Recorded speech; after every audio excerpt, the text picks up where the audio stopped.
वो जीत जाते हैं ना, फिर वो हल्का नहीं छोड़ेंगे। कहीं पर भी तहरीक इंसाफ की एक फ्लैक्स माजिद में नजर नहीं आई। होता ना, एक ही कहीं पे बोर्ड लगा हो या फ्लैक्स, एक फ्लैक्स मुझे नजर नहीं आई। कहीं पर कोई कॉर्नर मीटिंग नजर नहीं आई। बड़े भाई और छोटे भाई वाली कहानी नहीं है। इस हल्के से वैसे मुझे बहुत हमदर्दी है, उसकी वजह है कि इसको केक की तरह काटा जाता है। चेक चेक बांटे जा रहे हैं, वो आ रही हैं फोटोज। उस वक्त के महबूब थे, उन्होंने अपने महबूब का ख्याल रखा। ठीक है, अब वो रकीब हो गए हैं, ठीक है। तो अब फिर हल्का बंदियां बदल गई हैं। लाहौर के हलकों से स्टार्ट करते हैं और बाकी कुछ पंजाब की जो मेन कॉन्स्टिट्यूंसीज हैं उनके ऊपर भी माजिद भाई से कुछ इन्फॉर्मेशन हासिल करने की कोशिश करेंगे कि व्हाट ही थिंक्स के पॉसिबिलिटी क्या है, और गिवन सर्कमस्टांसिस के अंदर जो कैंपेन के हालात हैं पाकिस्तान तहरीक इंसाफ के, उम्मीदवार सारे जेलों में हैं, तो क्या क्या पॉसिबिलिटीज़ हैं। लाहौर के 14 हल्के नेशनल असम्बली के हैं, सबसे पहले वो डिस्कस करेंगे, फिर फैसलाबाद और गुजरात की तरफ भी मैं आता हूँ। माजिद भाई, NA-117 शादरा, अली एजाज भुट्टर साहब बामुकाबला अलीम खान साहब, ऑब्वियसली अलायंस PMLN सपोर्ट कर रही है उनको, वहाँ पर मलिक रियाज साहब को टिकट नहीं दिया, PMLN ने उनको विड्रॉ कर लिया। क्या पॉसिबिलिटीज़ हैं?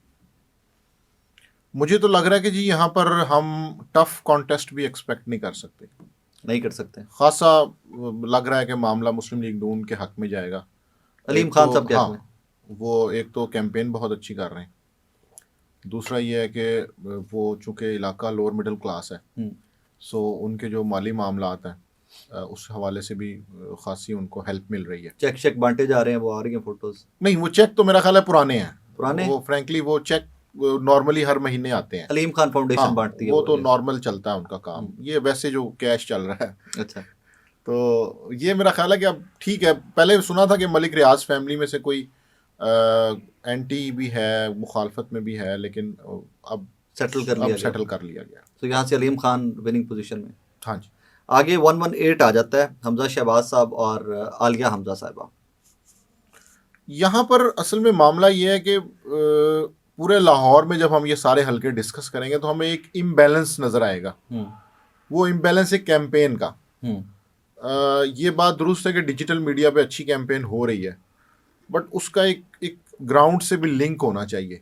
ठीक है। वो पूरे लाहौर में हमें लिंक बहुत कम नज़र आता है, वो 2-3 हलकों में नज़र आता है। तो जब हम ये हलके डिस्कस कर रहे होते हैं तो फिर उसमें हमें ये चीज़ ज़रूर देखने को मिलती है कि वहाँ पे कैंपेन अगर नहीं हो रही तो फिर हम एक ही क्वेश्चन करते हैं कि क्या इलेक्शन डे के ऊपर वो जो सोशल मीडिया पे जवान बैठा हुआ है वो बाहर आएगा कि नहीं आएगा, वोट डालने भी जाएगा कि नहीं, तो वो एक बिग क्वेश्चन है। तो ये इस हलके के अंदर भी चूँकि PTI के MPs अच्छे हैं, वो कैंपेन कर रहे हैं, और जो MNA की जो कैंडिडेट है वो तो जेल में है। सो इसलिए यहाँ पर मुझे लगता है कि थोड़ा सा हमजा शहबाज को मुज़ाहमत का सामना होगा। मतलब वन वे नहीं है यहाँ पे कि बिल्कुल ही हो थोड़ा, और पॉसिबल भी है कि अगर वोटर निकल आए तो बहुत रिजल्ट अनएक्सपेक्टेड भी आ। देखिए, वो तो फिर ये वाला जो फॉर्मूला ये तो फिर हर कॉन्स्टिट्यूंसी पे अप्लाई होता है। ये किसी एक कॉन्स्टिट्यूंसी का मामला नहीं है। ये वही जिसको कहते हैं एक पोटेंशियल थ्रेट है, जिसको अभी तक वो इस हल्के में है पोटेंशियल वो उसकी इस हल्के में थोड़ा सा मुश्किल है।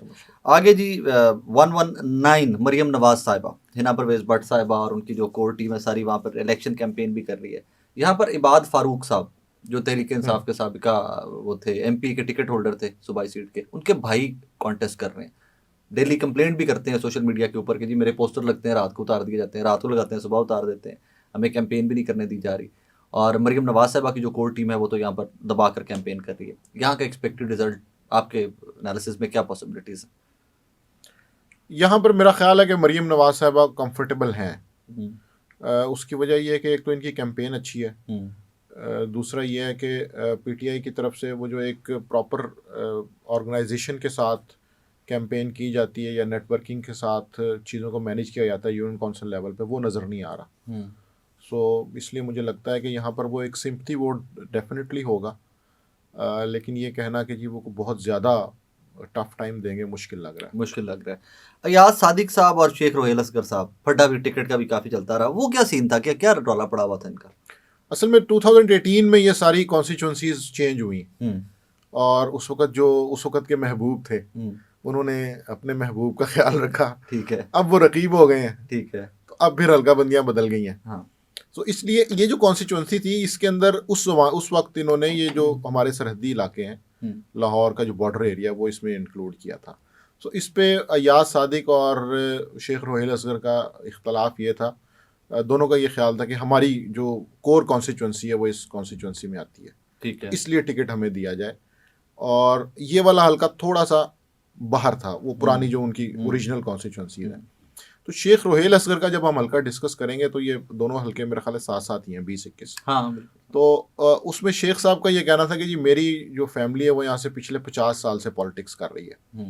इनके वालिद थे शेख असगर, वो पीपल्स पार्टी से 77 में MP हुए, 1970 में भी वो मेरा ख्याल है इलेक्शन में थे। फिर ये कि 85 में ये दोनों भाई शेख शकील असगर और रोहेल असगर ये यहाँ से MNA MP इलेक्ट हुए, और फिर इनके भाई का मर्डर हो गया, वो इनकी जो ख़ानदानी दुश्मनी चल रही थी। सो इनका ये कहना है कि हमारे पास एक प्रॉपर हिस्ट्री है, लोग जानने वाले, नस्लों से हमारा ताल्लुक है, तो हम इसको नहीं छोड़ेंगे। ओके। हुआ ये था कि उन्होंने अपने बेटे के लिए भी टिकट मांगा था, सूबाई के लिए, बट जब वो कंटेस्ट बड़ा शदीद हो गया तो फिर उन्होंने इसी में आफियत जानी कि मेरी टिकट अगर महफूज रह जाए तो इतना बहुत है। सो ये दो कॉन्स्टिट्यूंसीज में ये मामला था। याद सादिक साहब वहाँ पे भी कैंपेन करते रहे और इन्होंने कहा कि नहीं मैंने हल्का नहीं छोड़ना, तो बट इस मामले में मुस्लिम लीग नून ने शेख रोहेल असगर की बात को मेरा ख्याल प्रेफरेंस दी। आई थिंक भाई जो मुझे भी कुछ दोस्तों से PMLN के पता चला कि जी अगर शेख साहब को टिकट नहीं भी मिलता तो उन्हें आज़ाद भी खड़े हो जाना था। उससे ये होता है कि इलेक्शन खराब होता है। हाँ, PMLN का जीत हार तो फिर एक अलग चीज़ है, लेकिन उससे इलेक्शन खराब हो जाता है। जितनी सकते थे हरान दे कम जरूर आ सकते हैं, वो फैक्टर जरूर था इसमें। ये अब याद सादिक साहब को इस दफ़ा जरा डयाल पिंड वागा इस साइड पे BRB वाली साइड पे भी जाना पड़ेगा, और यहाँ से इनको थोड़ी रेजिस्टेंस भी आ रही है। याद सादिक साहब को मैंने कुछ वीडियोस देखी हैं, ये वहाँ पर गए हैं तो शेख रोहेल असगर साहब पहले वहाँ से MNA थे, उस हल्के में वो आता था उनके, तो वहाँ से कुछ वोटर की रेजिस्टेंस भी मिल रही है उनको कि शेख साहब ने तो कोई काम नहीं किया, तो अब आप आ गए, आप हमारे लिए क्या करेंगे। तो आई थिंक वैसे भी याद सादिक साहब का जो मिजाज समझते हैं लोग, जब जानते हैं वो जरा ब्यूरोक्रेटिक सा थोड़ा सा स्टाइल है कि मम्मी डैडी सा हल्का होता, कोई शहर का गाड़ी में घूमते शूमते कैंपेन हो जाती, तो डोंट यू थिंक सो?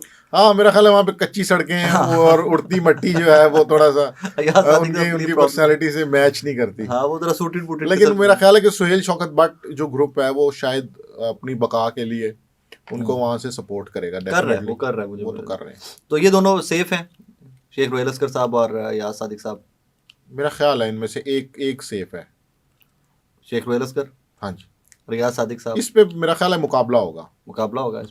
चले आगे जी, मजे का हल्का, ख्वाजा साद रफीक साहब और लतीफ़ खोसा साहब। इस हल्के से वैसे मुझे बहुत हमदर्दी है, उसकी वजह है कि इसको केक की तरह काटा जाता है। हर इलेक्शन के अंदर इसके ऐसे हिस्से बखिए किए जाते हैं कि समझ नहीं आता कि इसका क्या बनना है। सो अभी भी ऐसे ही हुआ है, और इस दफ़ा तो ख्वाजा साद रफीक साहब भी बड़े परेशान थे कि ठीक है मेरी इतनी हमायत आपने क्यों की है कि आपने हल्का ही मेरा सारा काट दिया। सो वो अब मेरा ख्याल है इसकी नई ये मुकाबला दिलचस्प है, इसमें मजा आएगा देखने में। नेक टू नेक जाएंगे। मतलब मुझे ज़ाती तौर पे लगता है कि 2-3% 4% का डिफरेंस होगा कोई भी विनिंग हारने वाले कैंडिडेट का। लेकिन यहाँ पर लतीफ़ खोसा साहब को कैंपेन की इजाजत है? ऐसे कैंपेन की इजाजत नहीं है, बट यहाँ का जो क्राउड है वो थोड़ा सा फेमिलियर है, वो जानते हैं, वो टफ कंटेस्ट देना चाहते हैं, और यहाँ का ट्रैक रिकॉर्ड इस हल्के का, और वो जो शफकत महमूद साहब वाला हल्का है जिसमें अभी हम आएंगे, तो वो वहाँ पे ये एक ट्रेडिशन है कि यहाँ पे अच्छा कंटेस्ट मिलता है मुस्लिम लीग नून को। ये आई थिंक ये दो ही हल्के जैसे स्ट्रॉन्गेस्ट आता है, तहरीक इंसाफ का कैंडिडेट आता है उसमें आके। अच्छा जी, आगे शहबाज शरीफ साहब और अफजाल अजीम एडवोकेट साहब है 123। इसमें मेरा ख्याल है वो उतर सकते हैं फरिश्ते कतार अंदर कतार, अभी उसके अलावा कोई मौजज़ा ही हो सकता है। मैं थोड़ा सा इस पे अपना वर्क भी बता देता हूँ नाज़रीन को। मैंने जी 1-2 ब्लॉग्स में पहले भी बात की इस पे। परसों मैं शहबाज शरीफ साहब हल्के में थे तो मैं भी सारा दिन वो कवर करता रहा, उनकी रैली चली, हर जगह पे PMLN का मुझे नज़र आया, फ्लैक्स लगी हुई, इश्तिहार लगा हुआ, दफ्तर खुले हुए नज़र आए मुझे कहीं पर भी तहरीक इंसाफ की एक फ्लैक्स माजिद में नज़र नहीं आई। होता ना एक ही कहीं पे बोर्ड लगा हो या एक फ्लैक्स मुझे नज़र नहीं आई, कहीं पर कोई कॉर्नर मीटिंग नज़र नहीं आई। वोटर है उस हल्के में भी तहरीक इंसाफ का अच्छा खासा वोट बैंक है, लेकिन उसको इस्तेमाल किसने करना है, उसको वोट डलवाना किसने है, कैंडिडेट तो मुझे कहीं पे नजर नहीं है। हाँ, ये हमें पूरे लाहौर में, मैंने कहा हमें जब हम डिस्कस करते हैं ना लाहौर के हल्के, तो ये बड़ा फर्क नजर आता है, इसमें थोड़ा ज्यादा है। हाँ, इसमें गैप काफी एब्सेंस है, एक्चुअल एब्सेंस है कि बिल्कुल ही। उसकी वजह ये कि तगड़ा उम्मीदवार अगर PTI की तरफ से हो तो वो भी थोड़ा सा मुकाबला करता है। हाँ, जो कर रहे हैं तो करे ना, कम से कम आगे खड़ा तो। आगे जी आ जाते हैं हमारे पास राना मुबशिर साहब और ज़मीर झेडू एडवोकेट साहब तहरीक इंसाफ के। राना मुबशिर साहब PMLN के साबिक MNA। बिल्कुल, इसमें कुछ ऐसे इलाके हैं जो जरा थोड़ा सा लोअर मिडिल क्लास के हैं या दही बैकग्राउंड के हैं, वहाँ पे राना मुबशिर इकबाल की फुटिंग अच्छी है, और बाकी जो आबादियाँ हैं उनके अंदर देखना होगा कि इनकी कैंपेन कैसी होती है। झेडू साहब मेहनत कर रहे हैं, उनका मैंने देखा है कुछ, मुझे आज ही फुटेजेस कुछ आई हैं, तो ही इज़ वर्किंग हार्ड।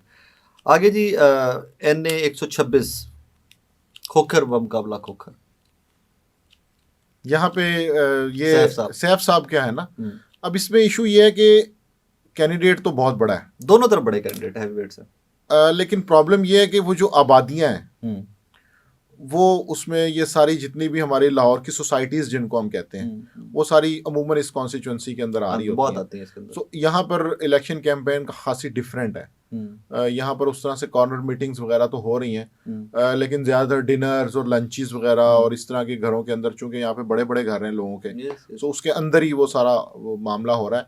और यहाँ पर एक तो पार्टी वोट्स हैं, दूसरा ये कि ये ज़ाती चूँकि इनकी एक धड़ेबंदी है, मुखालफत है, सो उसका भी एक एलिमेंट होगा इसके अंदर। यहाँ पे सिर्फ पार्टी वोट के ऊपर दोनों नहीं जीत सकते, अपनी जो इनकी पर्सनल पसंद नापसंद है और जो ग्रुपिंग्स हैं वो डेफिनेटली यहाँ पर काम करेंगी।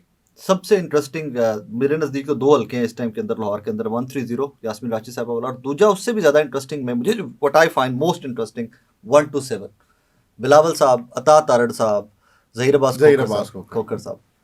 ये बड़ा, ये लाहौर का मेरा ख्याल है वाहिद हल्का जहाँ पे 3 वे फाइट है। हाँ, 3 वे फाइट, और पता चल रहा है कि ये वाकई 3 वे होगी। सो 3 वे फाइट का सबसे बड़ा नुकसान ये होता है कि कोई भी कैंडिडेट जो ज़्यादा मेहनत करेगा वो जीत जाएगा, और नुकसान इसलिए होता है कि जो भी कैंडिडेट थोड़ा सा ख्वाबों में रहेगा या कंफर्टेबल रहेगा तो वो उससे बाहर निकल सकता है, रेस से निकल जाएगा। तो इसलिए यहाँ पे प्रिडिक्ट करना खासा मुश्किल है। मतलब ये एक थ्योरी चल रही है, कॉन्स्पिरेसी थ्योरी कह लीजिए इसको, कुछ भी कह लीजिए, कि यहाँ से बिलावल साहब को जरा कंफर्टेबल मार्जिन दे के शायद जितवा दिया जाए कि पंजाब में फुटिंग बेहतर हो जाए पीपल्स पार्टी की। वो फिर इसमें मैं भी थोड़ा सा जल्दी में आग में इजाफा करता हूँ कि वो कह रहे हैं जी कि चूंकि बड़े भाई सीएम पंजाब है, हाँ। तो वो छोटे भाई की डेफिनेटली कुछ ना कुछ मदद तो, लेकिन वो माजिद भी, वो मैं आपको इनसाइड उस पर डिस्कस कर सकता हूँ कि वो things are not the way they seem. बड़े भाई और छोटे भाई वाली कहानी नहीं है। वो एक आधी मीटिंग में मुझे सुना मैंने कि पीपल्स पार्टी की मीटिंग जरदारी साहब लाहौर आए हुए थे, तो वहाँ पर किसी ने कहा जी हम सीएम ऑफिस जाते हैं, वर्कर पीपल्स पार्टी के, हमारे काम नहीं हो रहा, और आपका बेटा जो है वो सीएम है। तो वहाँ पे मेरी सुनने में आई कि अल्लाह बेहतर जानता है, पीपल्स पार्टी के क्रेडिबल रहनुमा मुझे उन्होंने ये बात बताई। तो वो कहते हैं कि यार आगे से जवाब ये मिला था कि यार एक भरम बना हुआ दुनिया के सामने, वो भरम बना रहने दो, बस छोड़ो अंदर की बातें ना ही खोलो, तुम लोग ना जाया करो दफ्तर जाके, तुम जरा अपने इलेक्शन की तैयारी करो। सो आई डोंट थिंक सो कि चीज़ें वो हैं जो नज़र आती हैं। मुझे इस पे ज़ाती तौर पे लगता है कि चीज़ें वो बदल गई हुई हैं, और यही वजह है कि बड़े भाई का टिल्ट पीएमएलएन की तरफ ज़्यादा दिखाई दिया अभी रिसेंटली। नहीं, उनका मेरा ख्याल है पीएमएलएन की तरफ टिल्ट नहीं है, हाँ। उनका जहाँ पे टिल्ट होना चाहिए वहीं पे यू सर इट ऑल, एक जुमले में आपने कह दिया इसमें आके। अच्छा, इसमें सेकंड ये भी एक हो सकता है व्यू पॉइंट कि अगर बिलावल साहब जीत जाते हैं यहाँ से NA 127 से, या छोड़ेंगे ऑब्वियसली, हल्का छोड़ देंगे, काफ़ी हल्कों से लड़ रहे हैं, तो फिर उसके बाद अता तारड़ साहब को अकोमोडेट कर लिया जाए कि दोबारा तुम लड़ो भैया यहाँ से। नहीं, मेरा ख्याल है अगर वो जीत जाते हैं ना फिर वो हल्का नहीं छोड़ेंगे, लाहौर की सीट रखेंगे, क्योंकि हमारे पास एग्जाम्पल है जब इमरान खान ने रावलपिंडी से इलेक्शन जीता था जी, तो उन्होंने वो सीट नहीं छोड़ी थी, हालांकि वो अपनी बाकी तमाम सीटें हार गए थे बाई इलेक्शन में, लेकिन वो एक सियासी ताकत की निशानी होती है, बड़े शहर की सीट, और आपने एक अनएक्सपेक्टेड विन जब आप लेते हैं, या कोई आपने किसी जगह री एंट्री की होती है, तो वो फिर उसको लोग बचा के रखते हैं, तो अगर ये जीत गए तो मेरा ख्याल है कि ये उसको अपने पास ही रखेंगे। 128 मदे का हल्का, आन चौधरी साहब पीएमएलएन की सपोर्ट से सीट एडजस्टमेंट में मद्दे मुकाबिल सलमान अकरम राजा साहब। मुस्लिम लीग नून के वर्कर्स को यहाँ पे खासी मुश्किल है, वो कहते हैं कि जी हम किस मुंह से आन चौधरी को जाके वोट देंगे। सो इसलिए उन्होंने अपना एक इंडिपेंडेंट इंतज़ाम भी किया हुआ है। उनका ये ख्याल है कि इस हल्के में गुज्जर बरादरी का खासा वोट है, तो मैं गुज्जर बेसिस पे भी यहाँ से वोट निकाल सकता हूँ। दूसरा ये कि ये कॉन्स्टिट्यूंसी वैसे भी वीक रही है मुस्लिम लीग नून के लिए, यहाँ पे हमेशा, मतलब हमेशा तो नहीं, 2 दफ़ा जो लास्ट इलेक्शन है उसमें शफकत महमूद जीते हैं, और वो विंग्स के साथ जीतते थे। ये इंटरेस्टिंग बात यह है कि नीचे उनके MPs भी जीतते थे, डॉक्टर मुराद राज, बिल्कुल, और वो दूसरी तरफ से मियां महमूद रशीद। सो इसलिए ये हल्का टफ है, पीएमएलएन के लिए टफ है। और सुनने में ये भी आया है कि चूंकि हल्का टफ था और IPP को भी एडजस्ट करना था, तो उन्होंने कहा चलो एक जान छुड़ाओ, हाँ, मतलब काम हो गया, पेटे पा दे बस, हाँ, ये उधर चला जाएगा। All right. मुझे था कि शायद आन चौधरी साहब को लेके आना है, तो उन्होंने कहा जी चले यहाँ पे IPP का भी कोई 10 भी वोट दे होंगे ना, वो भी पवा लो। नहीं, IPP के कहाँ वोट है पूरे पाकिस्तान में? चले कौन से नजरियाती वोट है IPP के?